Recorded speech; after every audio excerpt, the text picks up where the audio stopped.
ಆತ್ಮೀಯ ಸ್ನೇಹಿತರೆ, ತಮ್ಮೆಲ್ಲರಿಗೂ ಕೂಡ ನಿಮ್ಮದೇ ಆಗಿರ್ತಕ್ಕಂಥ ಚಾನಲ್ಗೆ ಸ್ವಾಗತ ಅಂತ ಹೇಳ್ತಾ, ವಿಶೇಷವಾಗಿರ್ತಕ್ಕಂಥ ಒಂದು ತಿದ್ದುಪಡಿಯನ್ನು ಕೇಂದ್ರ ಸರ್ಕಾರದವರು ಮಾಡಿದ್ದಾರೆ.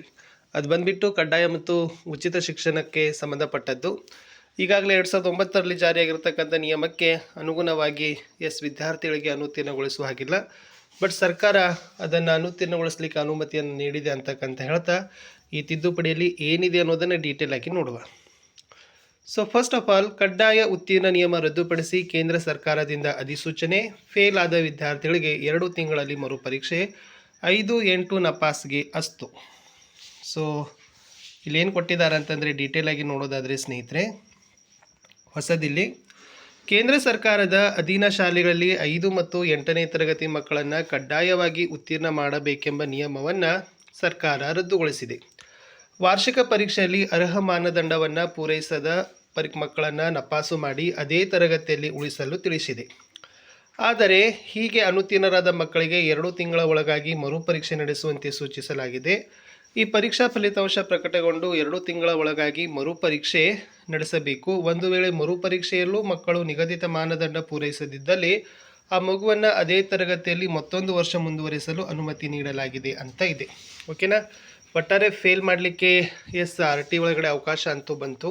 5 ಮತ್ತು 8ನೇ ತರಗತಿಯ ವಿದ್ಯಾರ್ಥಿಗಳಿಗೆ ಈಗಾಗಲೇ ಈ ನಿಯಮವನ್ನು ಕೇಂದ್ರ ಸರ್ಕಾರದ ಅಧೀನದ ಶಾಲೆಗಳಲ್ಲಿ ಜಾರಿ ಆಗ್ತಾ ಇದೆ. ಬಟ್ ಈ ನಿಯಮವನ್ನು ರಾಜ್ಯಗಳು ಜಾರಿ ಮಾಡಲಿಕ್ಕೆ ಅವರವ್ರಿಗೆ ವಿವೇಚನೆಯನ್ನು ಬಿಟ್ಟಿದ್ದಾರೆ ಅಂತಕ್ಕಂಥದ್ದು ಕೊಟ್ಟಿದ್ದಾರೆ. ಸೊ ಒಟ್ಟಾರೆ ನೋಡೋಣ, ಕೇಂದ್ರದಲ್ಲಿ ನಿಯಮಕ್ಕೆ ತಿದ್ದುಪಡಿ ಇದೆ ಅಂದರೆ ರಾಜ್ಯ ಸರ್ಕಾರದವರು ಖಂಡಿತವಾಗಿ ಏನು ಮಾಡ್ಬೋದು, ಅದನ್ನು ಪಾಲನೆ ಮಾಡ್ಬೋದು. ಯಾಕಂದರೆ ಇಲ್ಲಿನೂ ಕೂಡ SSLCಯಲ್ಲಿ ಒತ್ತಡ ಇದೆ. SSLCಯಲ್ಲಿ ವಿದ್ಯಾರ್ಥಿಗಳು ನಿಗದಿತ ಅಂಕಗಳನ್ನು ಗಳಿಸ್ತಾ ಇಲ್ಲ, ಭಾಳ ಜನ ಫೇಲ್ ಆಗ್ತಾ ಇದ್ದಾರೆ, ಮಕ್ಕಳಲ್ಲಿ ಕಲಿಕಾ ಸಾಮರ್ಥ್ಯ ಇಲ್ಲ ಅಂತಕ್ಕಂಥದ್ದು ಕೂಡ ವಿರೋಧನೂ ಇದೆ. ಸೊ ಅದಕ್ಕಾಗಿ ಆ ಎಲ್ಲ ಕಾರಣಕ್ಕಾಗಿ ಹೇಳ್ಬೋದು ಅಂತಂದರೆ ಕರ್ನಾಟಕದಲ್ಲಿ ಕೂಡ ಈ ನಿಯಮವನ್ನು ಕಡ್ಡಾಯ ಕೇಂದ್ರ ಸರ್ಕಾರದವರು ಈ ಒಂದು ನಿಯಮವನ್ನು ಇದೇ ವರ್ಷ ಜಾರಿಗೆ ತಂದಿದ್ದಾರೆ.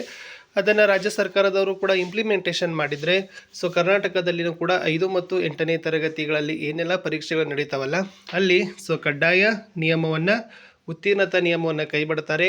ನಿಗದಿತ ಮಾನದಂಡ ವಿದ್ಯಾರ್ಥಿಗಳನ್ನು ಹೊಂದಿರಲೇಬೇಕಾಗ್ತದೆ. ಇಷ್ಟು ಹೊಸದಾಗಿರ್ತಕ್ಕಂಥ ಅಪ್ಡೇಟ್ ಇತ್ತು. ಯಾರೆಲ್ಲ 5 ಮತ್ತು 8ನೇ ತರಗತಿಯ ವಿದ್ಯಾರ್ಥಿಗಳೆಲ್ಲರೂ ಕೂಡ ಏನು ಓದ್ತಾ ಇದ್ದೀರಿ ಅಂದರೆ ಕಡ್ಡಾಯವಾಗಿ ಓದಬೇಕು, ಅಂಕಗಳನ್ನು ಗಳಿಸಲೇಬೇಕಾಗಿರ್ತಕ್ಕಂಥ ಅನಿವಾರ್ಯತೆ ನಿಮ್ಮ ಮುಂದೆ ಇದೆ.